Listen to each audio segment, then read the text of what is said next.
bien. Vamos a ver si se unen algunos compañeros más o ya estamos todos. A ver si están faltando algunos.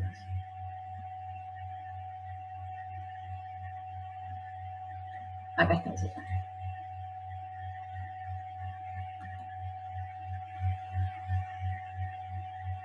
Bien. Aquí está Juan Manuel. Quedó la pregunta que les hizo Juan Manuel, si alguno quiere opinar en el chat. Si no, pasamos al videíto y lo tratan de contestar después que vean el videíto. A ver, acá tengo un par de chats. A ver. Dice, al exportador, a los exportadores, al que exporta, 3 contestaron al exportador. Contestaron con una preguntita, pero contestaron. ¿Beneficiarían a los exportadores, sería? Eso es lo que estarían diciendo, pero medio con preguntas. Sí. Porque venden más barato. Porque venden más caro. Por cada divisa que tengan, van a recibir más pesos. Así sería un poco la lectura, que sí, sería más caro. En realidad no va a ser más caro para el quien vende, porque el valor del tipo de cambio en dólar va a ser el mismo para quien compra la soja, por ejemplo. Pero el exportador va a recibir más pesos por dólar, entonces sí, se beneficia, y el que importa no, se ve perjudicado porque a él sí se le encarece, digamos. Acá dice Ariel, al que exporta, pero si se deprecia la moneda, ¿no aumentaría también los precios de los bienes locales?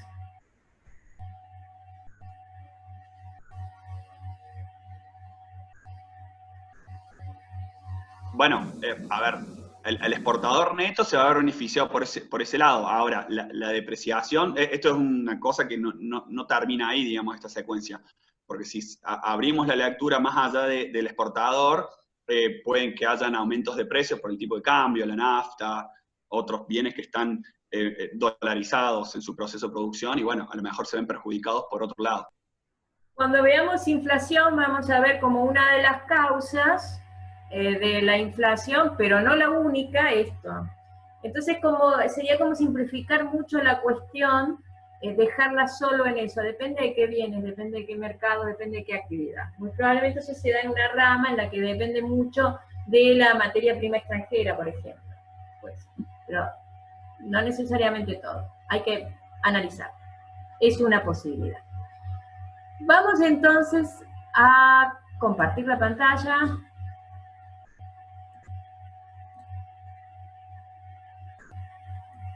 A ver acá, este era el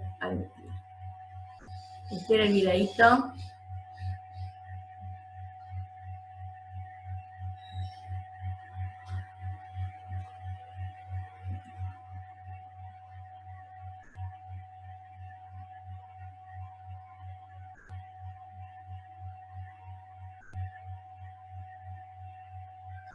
Este sigue el de México. Vamos a aprender a diferenciar dos tipos de cambio, el nominal y el real. No se está viendo, Patri. Bueno, ahí vemos. Ay, es que debo haberme equivocado. Veamos, a ver, acá.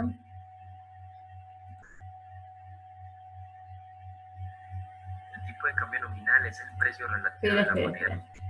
¿Qué habré tocado? Vamos al sur. A los países. Por ejemplo, Estados Unidos. Pero no, deja de compartir. A ver, vamos de nuevo. Vamos a compartir. El tipo de cambio nominal es 2.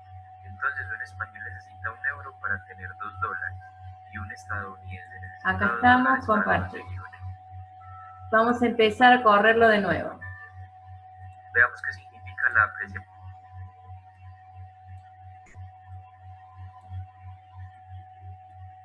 Ahí va. En este video vamos a aprender a diferenciar dos tipos de cambio, el nominal y el real.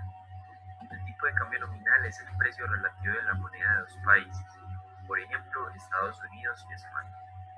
Supongamos que el tipo de cambio nominal es 2, entonces un español necesita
Bueno.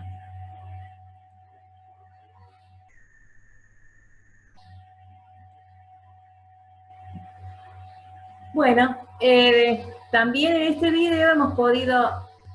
Ah, no, se está adelantando. Ahí está. En este video hemos visto la diferencia con un cálculo matemático simple de lo que es el tipo de cambio nominal y el tipo de cambio real. Vamos a continuar en nuestro Power.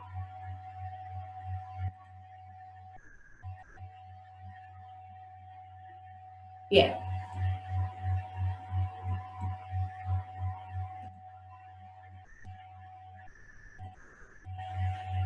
Tipo de cambio oficial. Dijimos nominal, real, hablamos del efectivo y el oficial. Tipo de cambio oficial es el que se origina por el tipo de cambio fijo. Es el que determina el gobierno. Dice, bueno, el tipo de cambio oficial es de 62 pesos. Y el tipo de cambio paralelo se relaciona con los mercados paralelos que existen como consecuencia por una parte de la evasión, pero de los controles, pero por otra parte de lo que es el mercado. Siempre que tenemos un mercado oficial, en el caso del tipo de cambio, cuando ese tipo de cambio no está en la realidad, digamos, el tipo de cambio oficial de 62 pesos, yo le digo, usted va al banco y puede comprar los dólares que quiera a ese precio. No, lo más probable es que le digan, no, usted puede comprar solamente, no sé, 200, o no, porque ahora no tenemos, ahora no vendemos, no hay. Entonces, si usted necesita dólares y no hay en el banco oficial, no le vende dólares al precio oficial, ¿a dónde va a comprar? Porque no se va a detener la actividad del mercado, va a ir a comprar el mercado paralelo. El mercado paralelo le hace los arbolitos que le venden los dólares en la zona céntrica. A ver, acá tengo una pregunta en el chat. A ver, chat. No sé por qué no me aparece. A ver, vamos a checar acá. Bueno, no sé, no he podido abrir. No, dice a las cuevas, los arbolitos. Las cuevas. Bueno, yo no quise usar ese término, pero está bien, ustedes lo entienden clarito. Bien, ese sería el mercado paralelo que le va a fijar otro tipo de cambio, que pasa a ser el que usted efectivamente va a usar y se va a repercutir en el precio de sus productos después. También hay tipos de cambio múltiples, que es lo que decía su compañero, ¿por qué tenemos tantos tipos de cambio? Porque puede haber diferentes tipos de cambio oficial según el tipo de transacción o bienes de que se trate. Hablamos de una actividad, puede tener un tipo de cambio. Y hemos tenido actividades en el gobierno anterior, no en el anterior, tuvimos una variación terrible de tipos de cambio por actividad. Por eso esa parte histórica yo la saqué de acá, digo, me gustaría que la investiguen ustedes y van a ir viendo cómo fue variando el tipo de cambio, ¿no? Puede ser, entonces, por ejemplo, para la exportación e importación, tener un tipo de cambio. Para una actividad comercial, otro tipo de cambio. Para la actividad financiera, otro. Tuvimos dólar turista, tuvimos el dólar soja, tuvimos el dólar para la construcción. Esta es la pregunta que les queda a ustedes.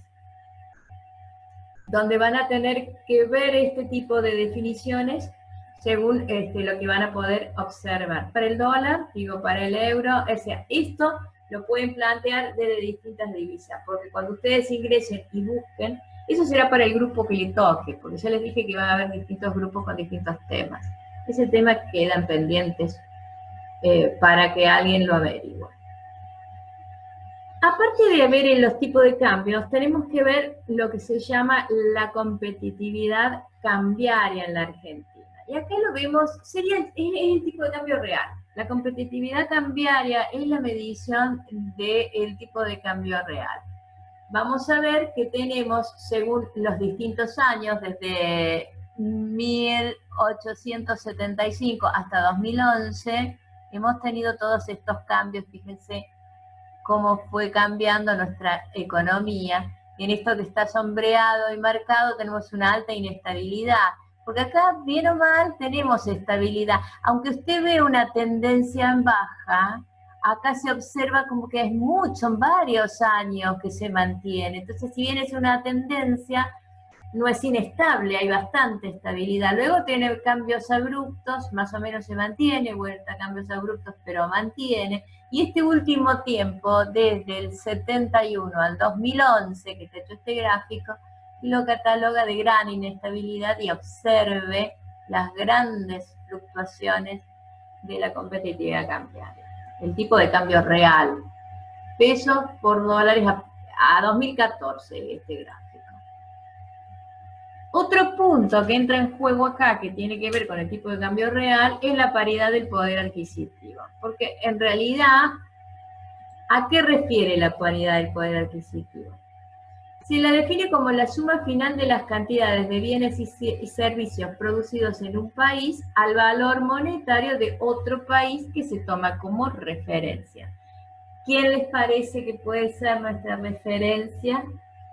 Estados Unidos. Generalmente nos referimos se hace la comparación como para ver cuál es el poder adquisitivo de los otros países en referencia a él. Como un sistema de medición que utilizan los organismos internacionales, como el Fondo Monetario, porque relaciona se relaciona con el PBI nominal y nos da una idea del tamaño de la economía. ¿Bien? Porque el buscar una referencia nos va a permitir, así como yo les decía, el PBI real se utiliza como referencia cuando uno va a comparar países, del mismo modo, a través de la paridad de poder adquisitivo es la forma que podemos comparar las economías de los distintos países. Y hay un PBI con paridad de poder adquisitivo que se utiliza para tal fin. Se traduce el PBI a una moneda común a través del tipo de cambio, de manera que podamos comparar los distintos países y su desarrollo, pero con paridad de poder adquisitivo. Trata como de ver la fortaleza de la economía de los distintos países con un indicador menos limitado que el PBI nominal. Se usa para comparar la producción de bienes y servicios tomando en cuenta las variaciones de los precios. Porque recuerden que las variaciones de precios tienen un fuerte impacto, entonces tengo que buscar algo que me elimine esa variación de precio al momento que voy a comparar. ¿Bien? Elimina los tipos de cambio, ya que una apreciación o depreciación de la moneda no me afecta el PBI que está calculado a paridad de poder adquisitivo. Sí lo afecta la cantidad de bienes y servicios producidos en el mismo tiempo debido a variaciones en el tipo de cambio cuando se trata de importaciones y exportaciones. Digamos, lo que voy a ver afectada es el nivel de producción, ¿bien? Y no va a tener en cuenta la variación de los precios. El PBI a paridad de poder adquisitivo. ¿Cómo se hace? Se calcula una canasta de productos que se toma como referencia el precio del país de referencia. Pues yo tengo que tomar la referencia de los precios de un solo país. Y mido la canasta. Pero ¿cuál es el problema? Cuando los bienes y servicios existentes en un país no existen en otro, porque ahí no los puedo comparar. Últimamente con la globalización tenemos más homogéneo todo, de a poco. País de referencia, por supuesto, Estados Unidos, su paridad de poder adquisitivo se le da un valor de 10. Y luego se calcula la de los otros países. A corto plazo, los tipos de cambios determinados por el mercado tienden a experimentar fluctuaciones cuando varían los tipos de interés, los acontecimientos políticos, los cambios de expectativas. Esta pandemia, que es un acontecimiento que ha cambiado las expectativas de mucha gente en todo el mundo, y que nos ha llevado nos trae cambios políticos muy fuertes, ¿no? Porque los países están viendo cómo van adaptándose a las situaciones que les tocan vivir, sin duda va a tener su impacto en todas las variables macroeconómicas, no solo en la paridad de poder adquisitivo ni en el tipo de cambio. A largo plazo, Los tipos de cambio son determinados por los precios relativos de los bienes de los distintos países. Por lo que explicaban con la definición de tipo de cambio real. En realidad, vamos a ver el precio relativo. Y es lo que ocurre en la frontera. El que vive en la frontera no está teniendo en cuenta el tipo de cambio cuando va a comprar. Tiene en cuenta si le resulta más barato comprar allá o comprar acá. Y si simplemente tiene que hacer 10 cuadras más para cruzar una frontera y comprar más barato, lo hace. Entonces en la frontera esto no se distingue, no se palpa tan fuertemente, porque cada uno define en función de su utilidad. Por eso se dice que lo que existe en realidad... ¿Sí? ¿Ibas a decir algo, Juan?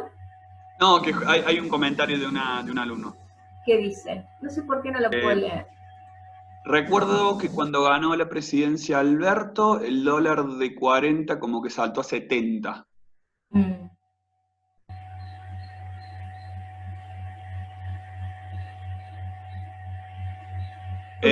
Dice que el acontecimiento político de haber ganado Fernández la presidencia hizo saltar el dólar.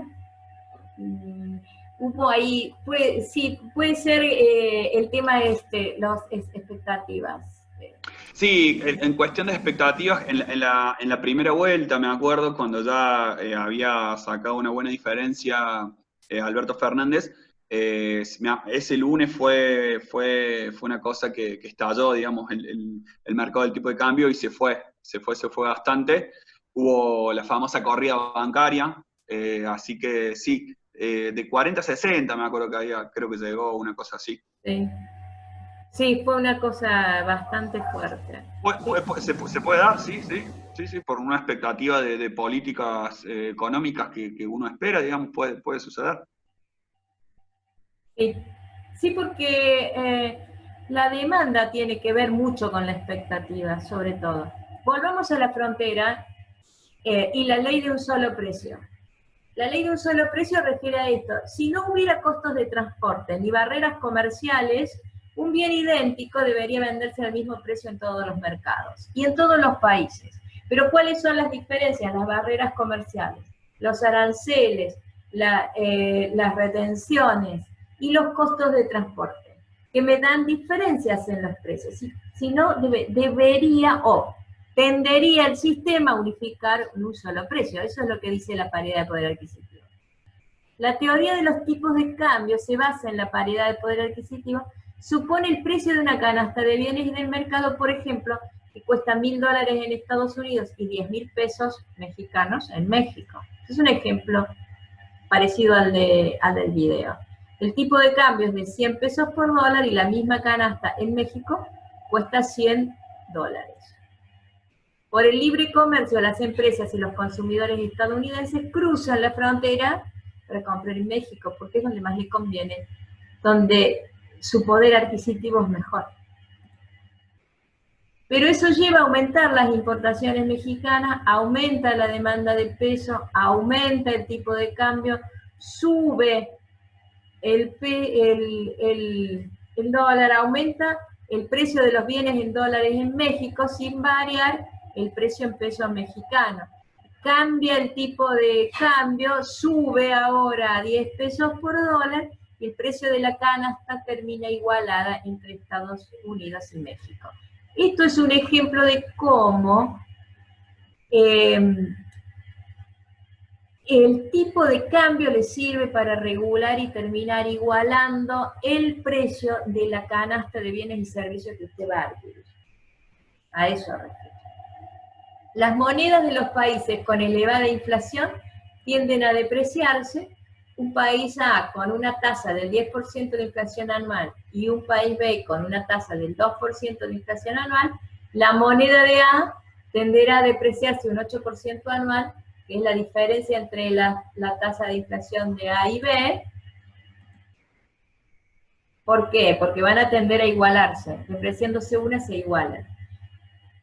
Nada de lo que acá estamos diciendo es una cuestión irrefutable, sino que estamos marcando una tendencia. Quiere decir que pueden ocurrir otras cuestiones más porque hablamos de variables complejas. Existen barreras comerciales, existen costos de transporte que fundamentan estas variaciones de un país a otro. Entonces nunca llegamos a ver realmente la igualdad de esto. Pero desde el punto de vista teórico es la tendencia a la igualación. Utilizando, cuando nosotros vamos a comparar países, el PBI a precios corrientes, nominal o de mercado, para comparar una economía con otro país, la producción nacional de los países más pobres siempre resulta más pequeña. Por eso es que busco estas otras formas de corregir las limitaciones del PBI que me permitan dar una visión más objetiva del estado de la economía de los países al momento de comparar. Comparando el PBI de paridad de poder adquisitivo de los diferentes países, la situación cambia. En una cantidad importante de casos puede deberse a la existencia de servicios de trabajo muy baratos. Hay muchos casos de países donde el servicio o el trabajo es muy barato, por eso se tiende hoy en día a contratar, por ejemplo, China era un caso donde el servicio era muy barato. Acá está China. No, balance de pago es otro tema. Anterior.